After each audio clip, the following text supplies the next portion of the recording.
సెలబ్రిటీల మాదిరిగానే ఇతర రాజకీయ నాయకులు కూడా సోషల్ మీడియాలో వాళ్ల ఫాలోవర్స్ ను వరుసగా పెంచుకుంటున్నారు.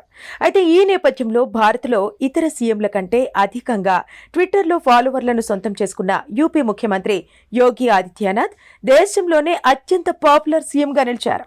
ఇటీవలే ఆయన వ్యక్తిగత ట్విట్టర్ అకౌంట్ ఫాలోవర్ల సంఖ్య 27.4 మిలియన్ మార్కు దాటింది. ఢిల్లీ ముఖ్యమంత్రి అరవింద్ కేజ్రీవాల్ యోగి తర్వాతి స్థానంలో నిలిచారు. కేజ్రీవాల్ వ్యక్తిగత ట్విట్టర్ అకౌంట్ను 27.3 మిలియన్ మంది ఫాలో అవుతున్నారు. 24.8 మిలియన్ ఫాలోవర్లు ఉన్న రాహుల్ గాంధీ కంటే కూడా యోగి ముందే ఉన్నారు. ఇక యూపీ మాజీ ముఖ్యమంత్రి అఖిలేష్ యాదవ్ కు 19.1 మిలియన్ మంది ఫాలోవర్లున్నారు. యోగి వ్యక్తిగత అకౌంట్తో పాటు ఆయన వ్యక్తిగత ఆఫీస్ అకౌంట్ను కూడా నెటిజన్లు పెద్ద సంఖ్యలో అనుసరిస్తున్నారు. 1 కోటి మందికి పైగా ఆఫీస్ అకౌంట్ను ఫాలో అవుతున్నారు. లా అండ్ ఆర్డర్ నిర్వహణలో సీఎం యోగి వేగంగా నిర్ణయాలు తీసుకుంటున్నారన్న పేరుంది.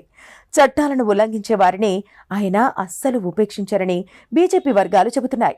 ఈ తరహా పాలనకు యోగి మోడల్ అని కూడా నామకరణం చేశాయి. మరోవైపు రామమందిరం ప్రారంభోత్సవం సందర్భంగా రాష్ట్ర ప్రభుత్వం అయోధ్యలో చేసిన ఏర్పాట్లపై కూడా సర్వత్రా ప్రశంసలు వచ్చాయి. ఇక ట్విట్టర్ ఫాలోవర్ల పరంగా ప్రధాని నరేంద్ర మోదీ అగ్రస్థానంలో ఉన్నారు. ఆయనను ఏకంగా 95.1 మిలియన్ మంది అనుసరిస్తున్నారు. 34.4 మిలియన్ ఫాలోవర్లతో హోంమంత్రి అమిత్ షా రెండో స్థానంలో ఉన్నారు.